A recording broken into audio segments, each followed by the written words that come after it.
Hello everyone. तो स्वागत है आपका मेरे यूट्यूब चैनल पे। ठीक है, तो आज का जो मैथमेटिक्स है, मैथ है, क्वेश्चन है, वो 28 से शुरू करते हैं और हम आगे की ओर बढ़ते हैं। ठीक है, और चलिए सीखते हैं। प्रश्न कहता है, अगर कोई धन 2 वर्ष में 8,000 रुपया हो जाता है तथा 5 वर्ष में 27,000 रुपया हो जाता है तो धन ज्ञात करें। देखिएगा इसको हम सॉल्व कैसे करते हैं। पिछले मेथड पर अगर आपने ध्यान दिया होगा तो देखिए उसी की तरह है, लेकिन थोड़ा सा चेंजिंग है। क्या चेंजिंग है इसको समझते हैं। मान लेते हैं कोई धन P है।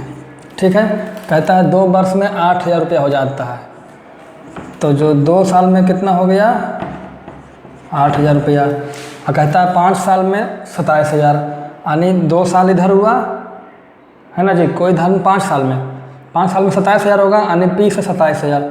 तो 2 साल तो यहाँ हो चुका है, आगे कितना होगा 3 साल। 3 साल में कितना हो गया 27,000 रुपया। ठीक है, तो देखिए पिछला क्वेश्चन में जितने पिछले क्वेश्चन अभी तक किए हैं इस टाइप में, उसमें क्या था कि यहाँ पर टाइम दोनों जगह सेम था, लेकिन यहाँ पे जो टाइम है दोनों जगह अलग है। अगर टाइम सेम होता तो क्या करते, अगर यहाँ 3 साल है यहाँ भी 3 साल होता तो करते क्या, नॉर्मली यहाँ से इसको रिलेट करके देखते कितना मल्टीपल बढ़ा है, कितना गुना बढ़ा है, और उसी बेसिस पे निकाल लेते, मतलब वो आसान होता। लेकिन ये जो प्रश्न है आपका, यहाँ पर समय 2 साल है, यहाँ समय 3 साल है। ठीक है, समय का डिफरेंस है, इसलिए उस तरीके से हम लोग अप्रोच नहीं करेंगे। ठीक है, तो देखिए आप पिछले वीडियोज में देखे होंगे हमारे पिछले क्वेश्चन में कि किसी एक तरह का क्वेश्चन था, वो इस तरह था कि कोई धन 8,000 से 27,000 हो जाता है। ठीक है, तो देखिए यहाँ 3 साल है, समय आपका जो 3 साल है, अगर धन 8,000 से 27,000 हो गया, सबसे पहले यहाँ से रेट निकालते हैं। ठीक है, तो कोई धन 8,000 से 27,000 हुआ है ना जी। तो क्या करेंगे, क्या हो गया 8,000 से 27,000, कितना साल में 3 साल में। तो 3 साल में है, समय 3 साल है, तो क्यूब रूट करेंगे, कोई दिक्कत नहीं है। 3 जीरो से 3 जीरो कट जाएगा, यहाँ क्या बचा 8 का क्यूब रूट क्या होगा 2। यहाँ 27 बचा, 27 का क्यूब रूट क्या होगा 3, है ना। यानी कोई धन 2 से 3 हो गया। अगर कोई धन 2 से 3 हो गया तो जो आपका ब्याज हुआ कितना हुआ 1 रुपया हुआ।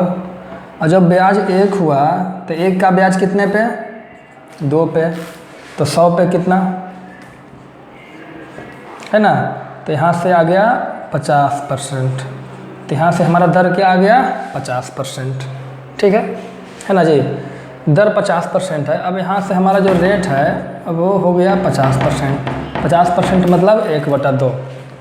ठीक है, यानी अब समझेंगे, अब समय कितना है, रेट हो गया 50%, टाइम हो गया 2 साल।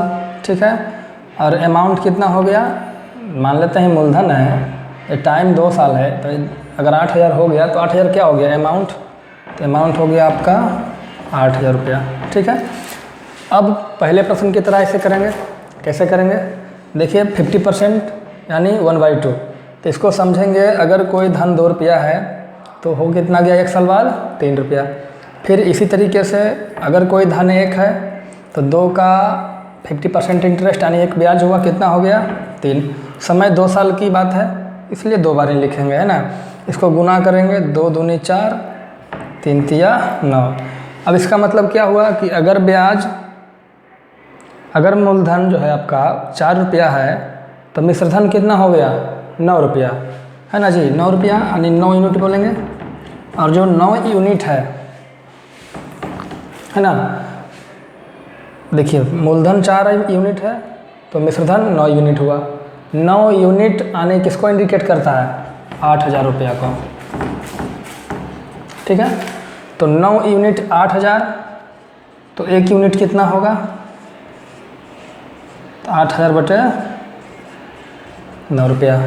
ठीक है, तो निकालना क्या है धन आनी प्रिंसिपल, निकालना क्या है धन आनी प्रिंसिपल ज्ञात करें, है ना। तो प्रिंसिपल यही तो है 4 यूनिट, यानी 1 यूनिट अगर 8,000 बटे 9 हुआ तो 4 यूनिट क्या होगा, तो 4 गुने 8,000 बटे 9 यानी हो जाएगा 32,000 बटे 9।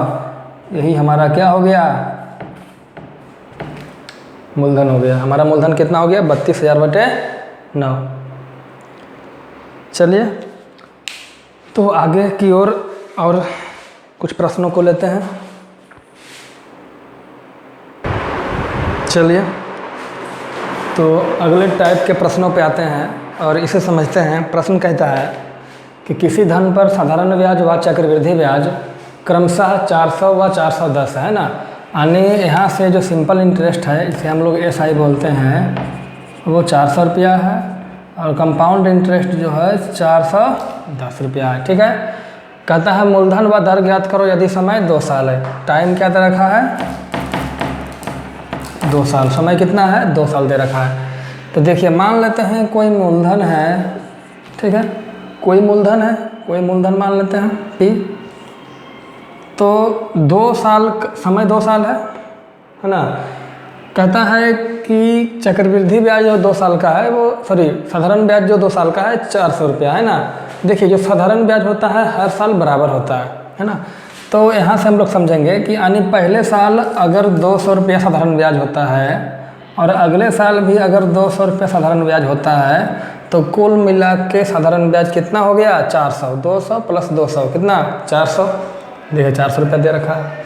उसके बाद क्या कहता है? चक्रवृद्धि ब्याज 410 है ना। तो चक्रवृद्धि ब्याज कैसे होता है? जब इस इंटरेस्ट पे दूसरे साल इंटरेस्ट लगेगा वही तो चक्रवृद्धि ब्याज होगा कुल मिला करके। तो 410 होना है, हो कितना रहा है? 400। तो चाहिए कितना? 10, यानी 10 रुपया का जो इंटरेस्ट है वो 200 पर लग रहा है। ठीक है, तो यहाँ से हम दर निकालेंगे। कहता है 10 रुपया का जो इंटरेस्ट है किस पे लग रहा है? 200 पे। तो 100 पे कितना? यानी 10 रुपया का इंटरेस्ट जो लग रहा है 200 पे, तो 100 पर कितना है ना जी। तो यहाँ से हम लोग काटेंगे 2 जीरो से 2 जीरो ख़त्म हो गया। यहाँ से कट गया 2 पचे 10, यानी यहाँ से रेट कितना हो गया? 5%। दर कितना हो गया? 5%। और जब दर 5% हुआ, तो दर जो है 5%, तो 5% को क्या लिखेंगे? 1/20। बिल्कुल सही बात है ना। 5% बराबर क्या होगा? 1/20। यानी यहाँ भी 5% है दर और यहाँ भी 5% है। ठीक है, यानी यहाँ भी 1/20 है मूलधन का और ये भी मूलधन का 1/20 है। यानी मूलधन का जो 1/20 भाग हुआ वो कितना हुआ? 200 रुपया। ठीक है, आप चाहें तो मूलधन का यहाँ 5% भी लिख सकते हैं। तो मूलधन का 5% कीजिएगा तो 5% बराबर 1/20, यानी मूलधन का 1/20 कितना हुआ? 200 रुपये इंटरेस्ट हुआ है ना। तो यहाँ से जब निकालेंगे मूलधन बराबर, तो 200 गुने 20 कितना होगा? 2 दूनी 4 और 2 जीरो 1 जीरो 3 जीरो, यानी मूलधन हो गया 4000 रुपया और दर कितना हो गया? दर हो गया 5%। कोई समस्या हो तो कमेंट अवश्य करें। और आई थिंक आप लोग को कोई समस्या नहीं होगी इसमें। तो आगे आते हैं।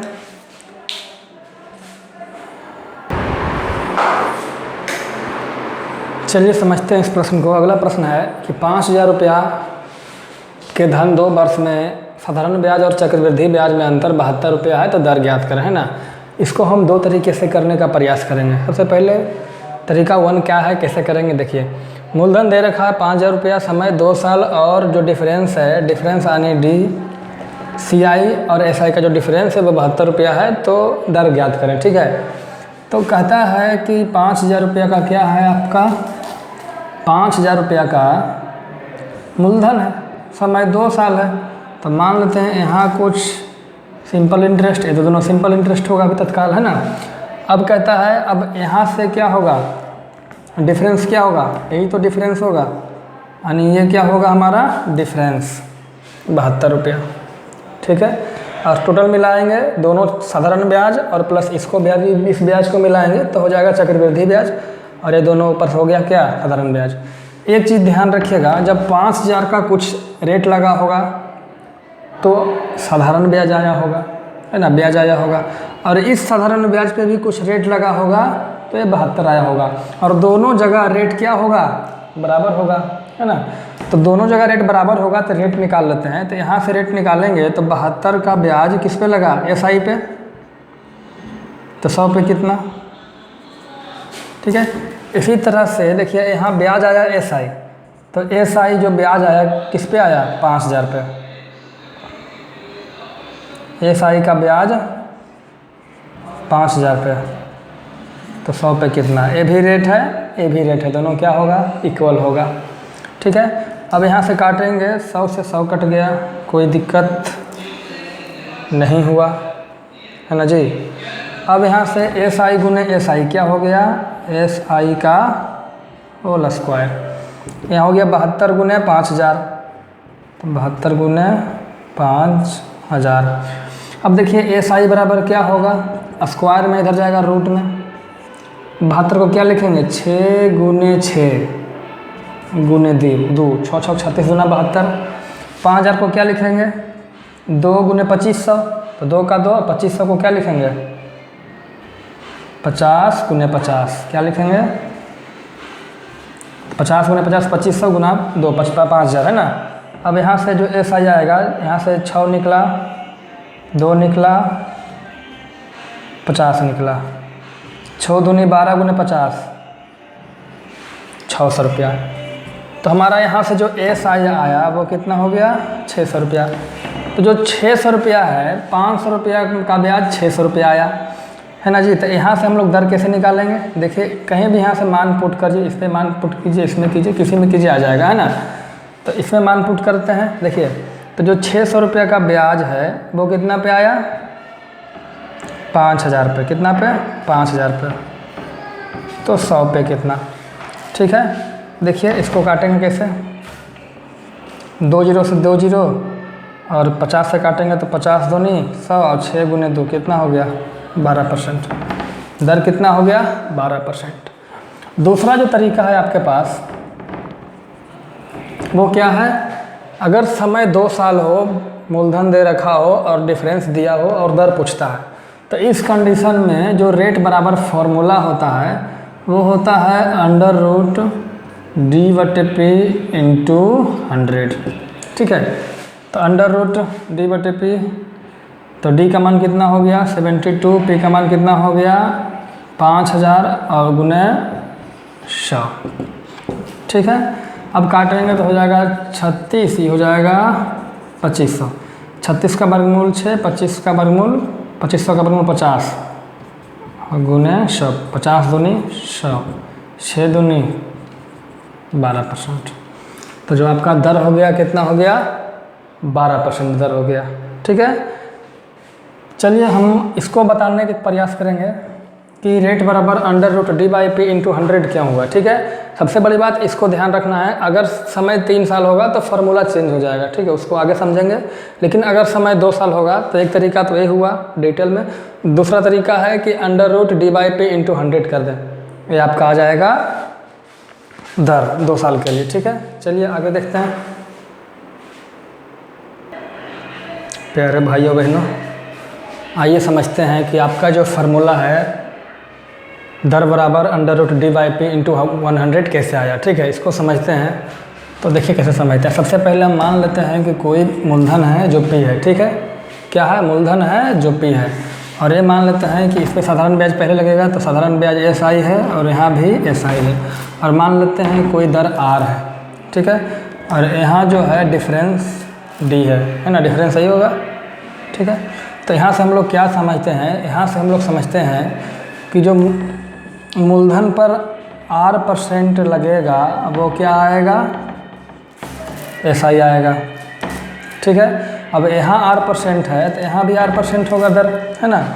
उसके बाद क्या समझते हैं, इसको मान लेते हैं समीकरण 1, कोई दिक्कत नहीं है। अब हम यहाँ से ये भी जानते हैं कि सिंपल इंटरेस्ट पे जो R% लगना है ना, वो क्या आएगा, D। अब यहाँ SI बराबर इतना आया, तो यहाँ भी SI का जब मान निकालेंगे तो क्या हो जाएगा, D गुने 100/R, समीकरण 2। अब देखिए SI बराबर इतना हुआ, SI बराबर इतना हुआ, जब SI बराबर है दोनों का मान, तो ये दोनों मान आपस में क्या होगा, बराबर होगा, यानी 1 एवं 2 से करेंगे तो P गुने R/100 बराबर D गुने 100/R, ये दोनों आपस में क्या होगा, बराबर होगा। क्योंकि यहाँ भी SI बराबर इतना, यहाँ भी SI बराबर इतना, ठीक है। तो अब यहाँ से गुना करेंगे तो क्या हो जाएगा, तिरछा गुना, तो P गुने R स्क्वायर बराबर यहाँ हो जाएगा D गुने 100 क्या लिखेंगे, 100 का स्क्वायर लिख लेते हैं, है ना। और नहीं तो फिर 100 गुने 100 डायरेक्ट लिखते हैं, कोई दिक्कत नहीं है। यहाँ से R स्क्वायर बराबर क्या होगा, D, अब P इधर गुना में इधर आएगा भाग में, गुने 100 गुने 100। यहाँ से R बराबर क्या होगा, स्क्वायर में इधर आएगा क्या हो जाएगा, रूट में, तो D का तो वर्गमूल निकलेगा नहीं, तो under root D under root P, under root D under root P, और 100 गुने 100 वर्गमूल निकलेगा तो 100 बचेगा, और जो 100 बचेगा वो रूट के बाहर होगा। इसी तरह से आपका जो फार्मूला बन गया, ट्रिक बन गया, क्या बना कि अगर समय 2 साल हो, ब्याज मूलधन दे रखा हो और डिफरेंस दे रखा हो, तो दर पूछा जाए तो दर बराबर होगा under root D by P into 100। इसी तरीके से चलिए, तो आप लोगों ने समझा कि कैसे ट्रिक का निर्माण हुआ। अब आगे देखते हैं। चलिए भाई लोग, तो अगले प्रश्न की ओर बढ़ते हैं और देखते हैं। प्रश्न संख्या 31 कहता है 30,720 रुपये का धन 3 वर्ष में साधारण ब्याज एवं चक्रवृद्धि ब्याज का अंतर 1500 रुपया है, तो दर ज्ञात करें। ठीक है, देखिए इस प्रश्न को करने से पहले हम आपको कुछ कॉन्सेप्ट समझाना चाहते हैं, तो इसको प्रश्न को तत्काल छोड़ करके एक कॉन्सेप्ट लेते हैं। तो प्रश्न देखिए इस तरीके से, हम अपने मन से एक प्रश्न ले रहे हैं। देखिए क्या है, अगर मूलधन हम मान लेते हैं 1000 रुपया है, रेट 10% है और जो समय है वो 3 साल है, और अगर पूछ दे कि CI और SI मतलब दोनों का डिफरेंस क्या होगा, है ना। तो एक तो तरीका है, क्या तरीका है, ट्री मेथड का उपयोग करें। एक तरीका और क्या है, देखिए एक तरीका और क्या है, आप R को, R यानी रेट को आप जो परसेंटेज में उसको फ्रैक्शन में लिखें, यानी 10% को क्या लिखेंगे, 1/10। ठीक है, इसको मान लेते हैं X, है ना, फ्रैक्शन में लिख दिए।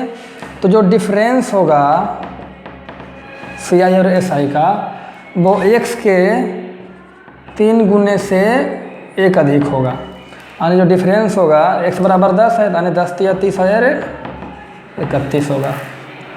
ठीक है, और जो मूलधन होगा वो X क्यू होगा। X क्यू मतलब 10 के क्यू कितना है, 1000। देखिए मूलधन तो 1000 आ रहा है, लेकिन डिफरेंस क्या 31 है। आइए इसको डिटेल में करके चेक करते हैं। तो कैसे चेक करेंगे, देखिए 1000 रुपया का मूलधन है, 3 साल के बाद है, रेट कितना है 10%, 10% यानी 1/10, तो 1000 का 1/10 100, दूसरे साल भी 100, तीसरे साल भी 100, दूसरा साल इस 100 पे इंटरेस्ट लगेगा तो 10 होगा, 100 का 10% 10। तीसरे साल क्या होगा, इसका भी इंटरेस्ट और इसका भी इंटरेस्ट लगेगा, यानी इसका भी 10%, इसका भी 10%, यानी 10 और 10, और इसके साथ साथ इस 10 का भी 10% लगेगा, तो 10 का 10% क्या होगा 1। और CI क्या हुआ, टोटल CI हुआ। SI क्या हुआ, केवल ऊपर वाला डिफरेंस क्या हुआ, यही तो हुआ डिफरेंस। तो डिफरेंस कितना है 10, 20, 30 और 31। देखिए इतना डिटेल में करने से आसान क्या है, इस तरीके से कर लेते। करना क्या है कि डिफरेंस यानी रेट को आप फ्रैक्शन में बदल लें, है ना, फ्रैक्शन में बदल लें। जो डिफरेंस होगा वो नीचे यानी फ्रैक्शन में बदलेंगे तो नीचे कुछ आएगा जिसे हर बोलते हैं, तो हर के 3 गुने से 1 अधिक होगा, वो आपका डिफरेंस होगा, और जो आपका मूलधन होगा वो हर का क्यूब होगा। ठीक है, इसी पे आधारित इसी तरह से हम इस प्रश्न को सोल्व करेंगे। कैसे करेंगे देखिए, है ना, इसको हम सोल्व कैसे करेंगे। तो सबसे पहले D/P निकाल लेते हैं। ठीक है, तो D/P का फार्मूला क्या होता है, पहले D का फार्मूला क्या होता है, D का फार्मूला होता है 3x + 1, 3x + 1। अब P का फार्मूला क्या होता है x³, कोई दिक्कत नहीं। इसके साथ साथ क्या डिफरेंस दे रखा है कितना 1500, है ना जी, और प्रिंसिपल दे रखा है कितना 30,720, 30,720। तो यहाँ से हुआ 3x + 1 बराबर x³। ये कटेगा तो काट दीजिए, है ना। जब इसको काटिएगा तो आपको पूरा काट छाट कीजिएगा, तो ऊपर आएगा 25 और नीचे आएगा 512। आप इसको काटिएगा 6 से मतलब 600 से काटिएगा ना, काट के देखिएगा तो यही आएगा 25/512 आएगा। ठीक है, अब हम यहाँ से x का मान क्या रखें कि समीकरण को सेटिस्फेक्शन हो, मतलब समीकरण सेटिस्फाइड हो, है ना। तो अगर x का मान हम यहाँ 8 रखते हैं, x बराबर 8 रखेगा तो 8 का क्यूब 8 8 64 8 512 सेटिस्फाइड कर गया। ऊपर देखते हैं, अगर x बराबर 8 रखते हैं तो 8 3 24 और 1 25, यानी x बराबर क्या होगा 8 होगा। x बराबर क्या होगा 8 होगा। अब देखिए x है क्या, x क्या है, तो x जो है हम जानते हैं यहाँ से कि r बराबर क्या होता है 1/x होता है ना जी। r बराबर 1/x, वही तो है x, है ना। तो r बराबर 1/x यानी 1/8, है ना। और जब 1/8 को परसेंटेज में बदलेंगे तो जब परसेंट में बदलेंगे तो 100 से गुना करेंगे तो हो जाएगा 12.5%। तो आपका दर कितना हो गया 12.5%। ठीक है, तो आप देखिए ये ध्यान रखिएगा, यहाँ समय कितना था 3 साल था, तो 3 साल समय रहे, डिफरेंस दे रखा हो और प्रिंसिपल दे रखा हो तो इस फॉर्मूले का यूज करेंगे। लेकिन अगर सब कुछ दे रखा हो, केवल समय 2 साल कर दिया जाए तो वहाँ पे रेट बराबर क्या होगा √dy/p × 100। ठीक है, चलिए आगे के प्रश्नों की ओर बढ़ते हैं। चलिए भाई लोग देखते हैं, कहता है कि 3 साल का चक्रवृद्धि ब्याज, अब हम 1 साल का साधारण ब्याज का अनुपात 3.64 और अनुपात 1 है ना। देखिए जो 3 साल का चक्रवृद्धि ब्याज है ना जी, है ना, 3 साल का चक्रवृद्धि ब्याज है और 1 साल का साधारण ब्याज है का डिफरेंस अनुपात कितना है 3.64/1, है ना। 100 से गुना करेंगे ऊपर नीचे दोनों, तो ऊपर हो गया 364/100, सॉरी, है ना। कहता है 3 साल का जो चक्रवृद्धि ब्याज है वो 3 साल का चक्रवृद्धि ब्याज और 1 साल का साधारण ब्याज का अनुपात है, दे रखा है ना। तो ऊपर भी 100 से गुना किए, नीचे भी 100 से गुना किए तो 364 हो गया, नीचे 100 हो गया, दशमलव खत्म हो गया। ये देखिए जो 364 है वो 3 साल का है, 3 साल का क्या है CI, है ना। और 100 जो है 1 साल का SI है, कोई दिक्कत नहीं है। अब यहाँ से हम लोग समझेंगे कि यदि कोई मूलधन है तो समय 3 साल है, तो सबसे पहले 3 साल क्या होगा सिंपल इंटरेस्ट लगेगा, है ना। तो 1 साल का सिंपल इंटरेस्ट 100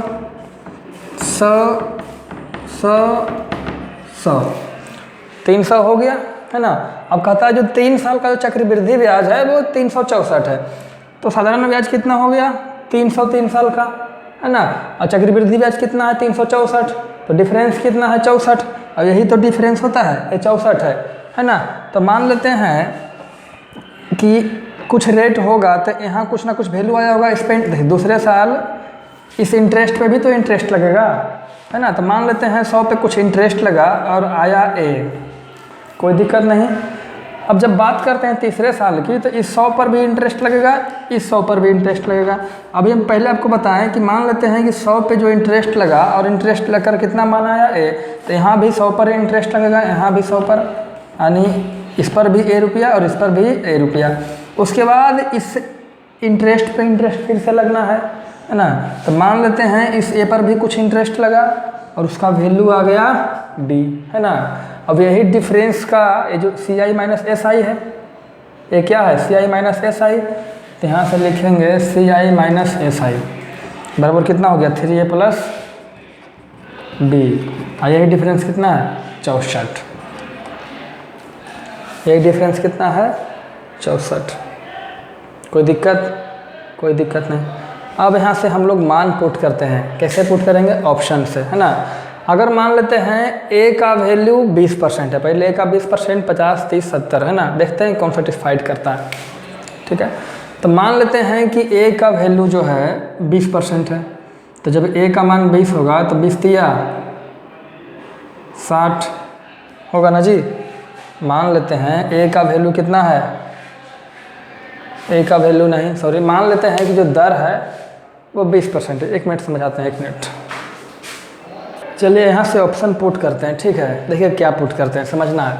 चलिए A को छोड़कर पहले ऑप्शन B से आते हैं। कि मान लेते हैं कि दर कितना है 50% है ना। तो 100 का 50% कितना होगा, 100 का 50% 50 रुपया होगा, यानी 50 यहाँ 50 यहाँ 50 यहाँ 150 हो गया है ना। तीनों मिला करके और बी मिला के होना चाहिए कितना 64, और तीनों मिला करके ही 150 हो गया। तो कभी 50% एक का दर होगा नहीं होगा। लेकिन अगर हम मान लेते हैं कि दर अगर 20% है, क्या है दर 20% है, तो अगर दर 20% होगा तो 100 का 20% यानी 100 पर 20% यहाँ लगेगा रेट। तो 100 का 20% कितना होगा, तो 100 का जो 20% होगा वो 20 रुपया होगा। तो 20 एक का मान कितना हो गया 20 रुपया। तो 20 यहाँ भी 20 यहाँ भी 20 यहाँ भी, तो कितना हो गया 20 दूना 40 20 तिया 60 है ना। तो बी का मान कितना हो जाएगा 4, तब ना 64 आएगा। तो यहाँ से बी का वैल्यू कितना हो गया 4। ठीक है, अब देखते हैं सेटिस्फाइड कर रहा है कि नहीं। जब यहाँ 20% होगा तो यहाँ भी क्या होगा 20%। तो 20 का 20% 4 आना चाहिए। बी बराबर कितना आया 4। तो देखते हैं 20 का 20% 2 जीरो से 2 जीरो कितना आया 4। तो यहाँ से बी का वैल्यू 4 आ गया। यानी अगर हम रेट 20% कंसीडर करते हैं तो ये समीकरण 100% सही होता है। ठीक है, तो यहाँ से हम लोग ने जाना कि जो दर होगा वो कितना होगा 20% होगा। चलिए आगे का जो वीडियो है हम अगले पार्ट में करेंगे। तब तक के लिए धन्यवाद।